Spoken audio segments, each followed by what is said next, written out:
Olá, bem-vindos a mais uma edição do programa Conexões. Aqui o nosso objetivo é democratizar o conhecimento, conectando você com as ideias de pessoas com experiências em educação à distância e ligadas à inovação em educação, tecnologias e linguagens. No programa de hoje, eu recebo a professora Maria Estela Coutinho de Alcântara Gil, doutora em Psicologia pela USP e professora do Departamento de Psicologia da UFSCar. Estela exercia a função de vice-reitora à época do ingresso da UFSCar no Sistema Universidade Aberta do Brasil e, portanto, acompanhou bem de perto o início das atividades da universidade no oferecimento de cursos de graduação na modalidade à distância. Professora Estela, muito obrigado pela sua presença aqui no Conexões, é um prazer recebê-la. Obrigada, João. É uma satisfação estar aqui conversando com vocês e poder rememorar um pouquinho o que foi essa pré-história da SEAD, né? Professora, a época do lançamento do edital pelo governo federal, pelo Ministério da Educação, de lançamento aí do Sistema Universidade Aberta do Brasil, ainda em 2005, como é que surge o interesse da UFSCar em participar desse edital, né? Quais os motivos que despertam o interesse da UFSCar em ingressar, então, na modalidade de educação à distância pelo Sistema UAB? A UFSCar vinha num processo de expansão para atender uma das suas diretrizes do PDI, né, do Plano de Desenvolvimento Institucional, que era a democratização do acesso ao ensino superior, a democratização do acesso à universidade por um programa governamental de apoio muito forte ao ensino superior, né, de expansão efetivamente do ensino superior. A UFSCar tinha criado o campus de Sorocaba, UFSCar Sorocaba, com 5 cursos, vinha de criar o curso de graduação em filosofia e o curso de medicina. Então, dentro dessa perspectiva de expansão, é que a UFSCar acolhe o sistema UAB e esta indução do governo federal, que tinha como um dos seus objetivos a interiorização do ensino superior e o acesso àquelas pessoas que não tinham condições de se deslocar até as unidades federais de ensino superior, que então eram só as universidades públicas, e que permitiria as pessoas a terem acesso a um ensino superior público, gratuito e de qualidade. E tem uma curiosidade ainda que é uma feliz coincidência e que mostra o quanto a UFSCar estava em consonância com os movimentos mundiais. A UGM, Associação de Universidades do Grupo Montevidéu, vinha estabelecendo contatos com a América Latina e o Caribe. E numa das reuniões da América Latina e do Caribe, as universidades destes continentes firmam um acordo de educação pela vida e durante toda a vida, considerando as desigualdades regionais e dos países. E, portanto, a UAB, o sistema UAB, a possibilidade de interiorização, a possibilidade de que alguém fizesse o ensino superior sem precisar se deslocar do seu trabalho, do seu domicílio, vinha atender mais esse objetivo, que é um objetivo dos objetivos do milênio, da ODM, em relação ao fato de que todas as pessoas têm o direito de aprender durante toda a vida, né? Então, eu acho que é uma série de conjunções que faz a UFSCar aceitar e se dispor a fazer parte do sistema UAB. E a reação da comunidade universitária? Como é que vocês sentiram na administração da universidade? Como é que quais que foram as reações ou até a aceitação da comunidade universitária nesse primeiro momento de ingresso da UFSCar no sistema UAB? É bastante interessante o que a gente observa. o que a UFSCar fez foi um plano de indução. Nós trabalhamos por indução. E o que se pensava na época era que era preciso que aquelas pessoas que tivessem motivadas e que tivessem conhecimento do que era a educação à distância se dispusessem a trabalhar com a educação à distância. Nós tínhamos uma situação de falta de reposição de quadros, tanto de servidores docentes quanto servidores técnicos administrativos. Nós tínhamos uma carência tremenda de professores e de TAs. E seria muito difícil nós dizermos, vamos criar mais cursos e dizer, comunidade, vamos fazer educação à distância. Né? Mesmo porque nós não tínhamos na UFSCar a competência técnica necessária para implantar a educação à distância. Vários de nós conheciam as experiências de outros países, desde a década de 70, o quanto isso revolucionou a educação em muitos países. Nós não estamos falando aqui dos programas que a gente sabe que foram criados, um certo mercado da educação à distância, mas o que nós fizemos foi convidar o professor Silvio Rossi, da Universidade Federal da Paraíba, que havia implantado a Secretaria de Educação à Distância na Universidade Federal da Paraíba, e o professor Ayrton Antônio, da UNB, que trabalhava com disciplinas de educação à distância. Eles fizeram um conjunto de reuniões conosco, era um grupo de trabalho. Eles vieram nos contar sobre as necessidades de infraestrutura hard, né? As necessidades de tecnologias avançadas, a necessidade de equipamentos para dar suporte para isso, e também a discussão de todas as questões acadêmicas e uma troca de experiência sobre o que eles conheciam dos diversos sistemas, das várias modalidades de oferta. Então era um grupo que se reunia e que trouxe esses professores. Aí o que nós fizemos? Como é que a gente vai oferecer à universidade as informações que poucas pessoas têm? Então combinamos com o professor Silvio e com o professor Aldemir de fazer um workshop de 3 dias. E abrimos a toda a comunidade. Pusemos na rede, falamos nos conselhos universitários, pedimos autorização para o Conselho de Ensino, Pesquisa e Extensão e para o Conselho Universitário, que hoje se fundiram num único conselho, para fazer esse workshop. Ele teve 3 etapas, uma de explicar o que era educação à distância, a outra de discutir a infraestrutura e uma outra de falar do planejamento efetivamente de disciplinas de material e das diferenças entre o ensino presencial e o ensino à distância. Certo. Nesta época foram convidados todos os professores da UFSCar. E eu me lembro que eu tinha uma expectativa, eu dizia, nós vamos fazer um workshop para 5 pessoas. E quando eu fui fazer a abertura do workshop, nós tínhamos uma sala lotada com todos os diretores de centro, mas lotadas de docentes, todos eles interessados. Então, foi a partir deste primeiro workshop que os professores se reuniram e propuseram os cursos. O único curso que não foi proposto pelos professores foi o de pedagogia. O de pedagogia foi solicitado pela gestão. Então, é um pouquinho essa a trajetória do edital de 2005, porque foram vários editais, nós entramos no de 2005, e que permite que a gente comece a discutir as possibilidades. Quer dizer, essa sua surpresa nesse momento do workshop é um bom sinal. Acho que vocês percebem que, olha, acho que fizemos bem em... E que a universidade, como um todo, vinha acompanhando as mudanças no ensino no mundo. Que os professores também estavam conectados com a necessidade dessas mudanças de democratização, de interiorização. E havia uma demanda.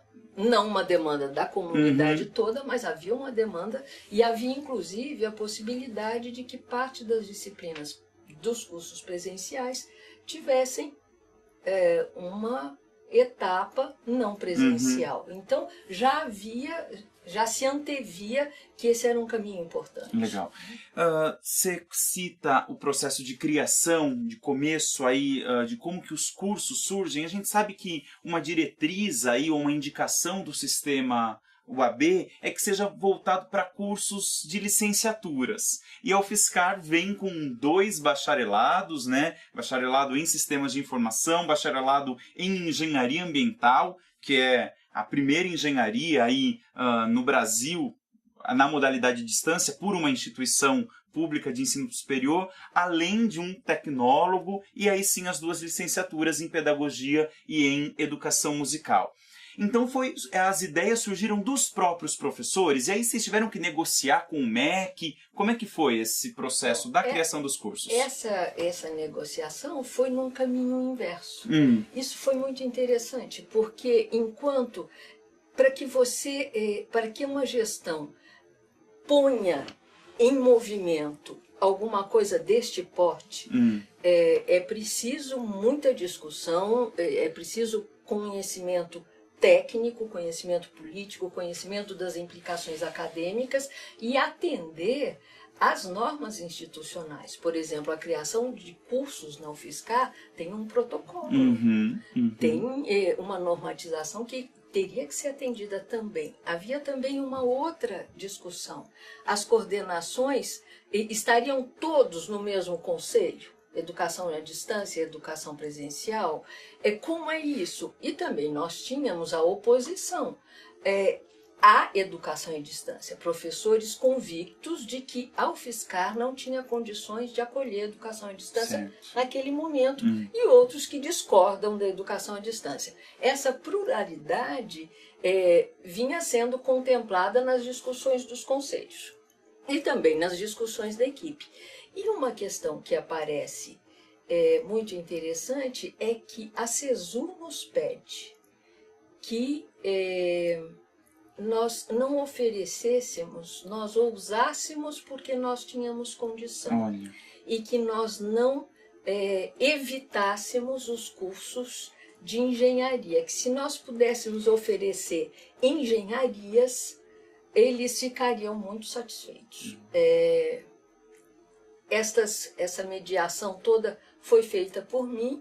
Eu disse que nós ficávamos muito orgulhosos da confiança deles na nossa experiência, na experiência da instituição, mas que, ao mesmo tempo, nós precisávamos que os cursos refletissem a competência da comunidade e a motivação da comunidade. Porque, João, essas coisas você não impõe. Exato. Não é? Então, foi quando os professores ofereceram, se organizaram e ofereceram, tudo que nós fizemos foi não dizer não. Tá certo? Entendi. Porque nós tínhamos uma demanda de que ousássemos. Olha. E nossos professores foram ousados. Né? Talvez nenhum de nós tivesse a dimensão do desafio. Mas... Então, pelo que você me conta, quer dizer, o próprio MEC, ele diz que o programa, ou ele indica que o sistema, o AB, é voltado principalmente para as licenciaturas, mas para o UFSCar ele dá uma... Ele diz, a gente confia em vocês. Isso. Não é? Confiando mesmo num histórico de inovação e de ousadia da universidade aí ao longo dos seus 40 anos, né? E uma preocupação do governo com a formação geral da população brasileira, que você vai ter uma série de outros movimentos governamentais na mesma direção, que ainda hoje continua, porque nós não temos professores de física, química, matemática, então as licenciaturas são mesmo uma prioridade. Né? E além da criação dos cursos, há também um momento de definição de quais seriam os polos de apoio presencial, né, professora? Como é que foi? E aí a UFSCar, mais uma vez, não fica só no estado de São Paulo, parte para outros 5 estados. Porque a negociação dos polos presenciais, ela foi feita pelo próprio MEC. O MEC fez no próprio edital, teve um momento de adesão dos polos. E os polos aderiam ao programa, tinham uma série de critérios para aderir ao programa, uma série de compromissos, e eles escolhiam a universidade.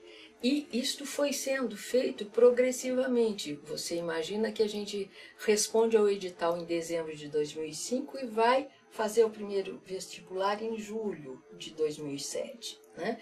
E ainda faz 2 entradas, porque os polos não puderam se inscrever todos para uma única entrada. Alguns deles não tinham as condições necessárias, mas queriam tanto a UFSCar que se prontificaram a garantir infraestrutura, garantir pessoal, porque eles tinham que arcar com uma parte de pessoal, com prédio, com biblioteca, com a parte toda de equipamentos de informática. E esses municípios, então, se inscreveram e nós acolhemos todos os que tinham condições para. Né? Mesmo os fora do estado de São Paulo. Porque era um programa nacional. A UFSCar faz parte de um sistema de universidades federais. Ela não é sozinha. Né? Naquela época, no estado de São Paulo, nós éramos a federal, tinha a Unifesp, que era uma escola paulista e que é federalizada posteriormente. Então, nós, de certa forma, com o ITA, a Unifesp e a UFSCar eram as 3 universidades federais do estado. Hoje, felizmente, somos mais e a gente tem uma representação do governo federal um pouco maior. Então, e foram os próprios municípios, então, que procuraram e demandaram da UFSCar, porque os municípios escolhiam, então, qual universidade eles gostariam de ter instaladas em seus polos. Quais os cursos eles queriam e de quais universidades. Legal. Então, eles faziam a seleção dos cursos e das universidades. Tanto é que o Polo São Carlos tem cursos da Federal de São Carlos, mas tem cursos de outros lugares também. Né? Todos os polos oferecem cursos de mais de uma universidade. E em relação à estrutura física que precisou ser construída ou pensada aqui para o próprio campus de São Carlos, para ter um QG, né, da educação à distância aqui no campus em São Carlos. Como é que foi esse processo e por que se decide, então, um espaço anexo ou próximo à própria Secretaria-Geral de Informática? Então, encerrado esse período das negociações, que este é todo um período muito centrado na gestão. Nós fazemos, então, o primeiro concurso para receber professores.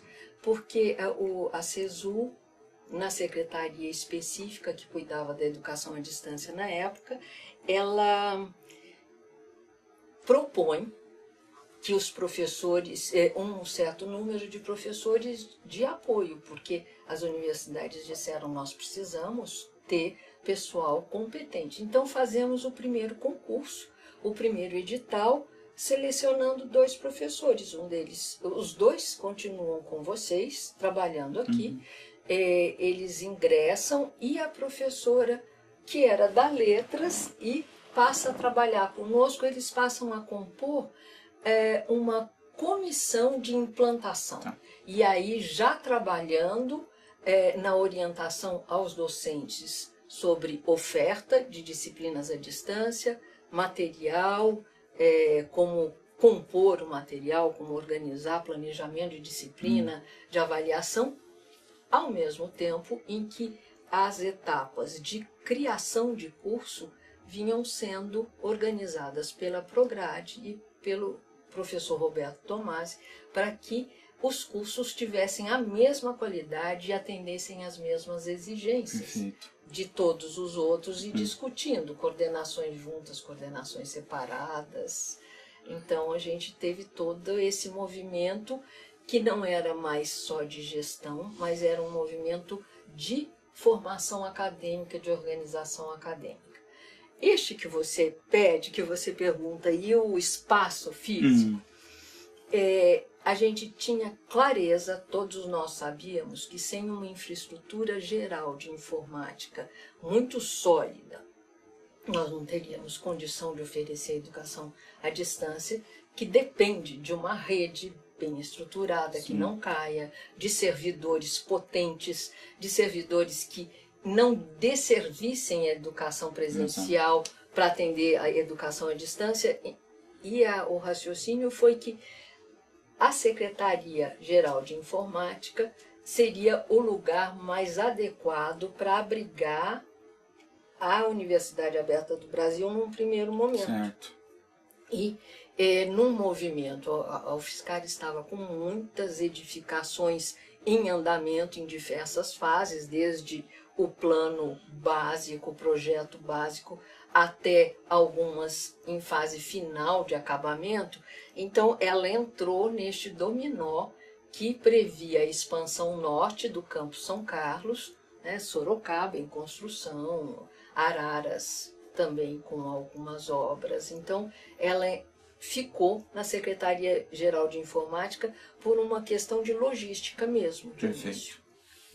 Como é que hoje, aí, a gente já tem mais de 5 anos, né, na oferta propriamente dita dos cursos de graduação à distância, com várias conquistas, o curso de pedagogia sendo considerado de excelência pelo MEC, os outros cursos com excelentes conceitos também nas avaliações, e todo um trabalho, um jeito UFSCar de fazer educação à distância cada vez mais reconhecido por outras instituições do Brasil todo. Como é que vocês avaliam, quais eram pensando nos objetivos iniciais, lá em 2005, e como se pôde caminhar e aonde se pôde chegar até hoje? Como é que você faz, que balanço que você faz dessa caminhada até aqui? Eu sou suspeita, porque eu sou muito otimista em relação à educação à distância. Eu tenho um apreço muito grande por esta forma de democratizar o acesso e de dizer para as pessoas: você pode estudar a hora que você quiser, onde você quiser, do jeito que você quiser, basta que você tenha disposição, disciplina, muita disciplina, né, e uma certa maturidade para dizer: eu vou fazer por minha conta. Né? O meu professor não está guiando os meus passos um a um, mas a gente está num outro tipo de relação muito contemporânea. Pensar que na época as redes sociais ainda eram uma coisa inexistente. Né? Então, o acesso, para você ter uma ideia, nós ainda tínhamos os links nos cursos, porque não eram todos os estudantes que tinham o seu próprio computador. Sim. Havia ainda muitos estudantes que não tinham um computador pessoal, um PC. Né? Então, o que eu vejo é uma coisa extraordinária. Eu tenho uma satisfação enorme de olhar para a SEAD hoje, de ver o tamanho da SEAD. Eu fiz uma visita há coisa de 15 dias, eu fiquei emocionada. Eu falei, gente, uma instituição que dizia assim, não, só pedagogia, e que hoje tem esta infraestrutura, este capital humano de competência acadêmica, de competência técnica, de conhecimento, de equipamento, de disposição e de um grupo que tem uma identidade. A educação à distância da UFSCar tem uma identidade. E uma das primeiras coisas que eu acho que me indicou que essa identidade aconteceria foi em função do logo. Eu tinha pessoas próximas cursando a educação à distância. E diziam assim, mas eu sou da UFSCar, mas como é que eu vou dizer que eu sou da UFSCar? Eu não tenho carteirinha. Né? Então, se você imaginar que nós discutimos desde carteirinha, como é que os estudantes de educação à distância vão participar dos processos decisórios da UFSCar, dos conselhos, vão votar nas eleições para chefe de departamento, coordenador, diretor de centro, como vai ser isso para os estudantes da UFSCar? Então, toda a participação, de fato, numa universidade. Teve que se pensar absolutamente tudo, né? Tudo. E era uma coisa assim, começando com a gente precisa fazer isso pelo país. e ao mesmo tempo dizendo, não, vamos devagar, vamos fazer só pedagogia. Que esta é quando o professor Oswaldo Duarte Filho trouxe, foi muito interessante, ele entrou na sala da vice-reitoria, trouxe tudo que ele tinha recebido do MEC, da UAB, pôs em cima da mesa e disse, você cuida disso. Falei, tá bom. Peguei o pacotinho, pus aqui do lado e tratei da rotina. Quando terminei, quando eu vi o tamanho da tarefa, e assim, só pedagogia.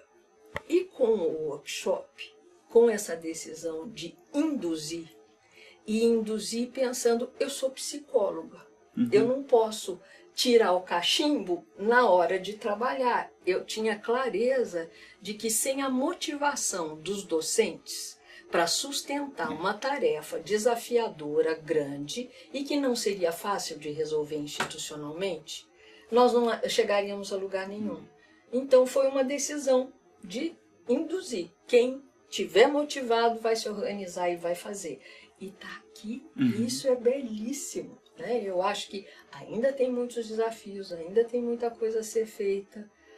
A departamentalização dos cursos não está concluída. Não é? Os cursos não foram feitos no seio dos departamentos, mas eles foram criados nos centros por grupos de professores.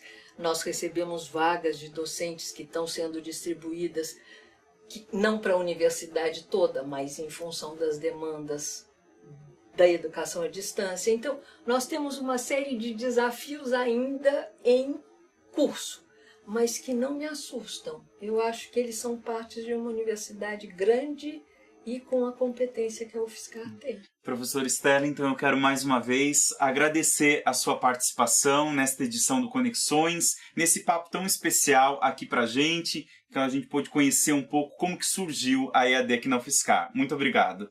Eu é que agradeço, João, a oportunidade de retomar um pouco os primórdios da EAD e de poder mostrar como começou e aonde chegou isso que hoje é a SEAD. Obrigada.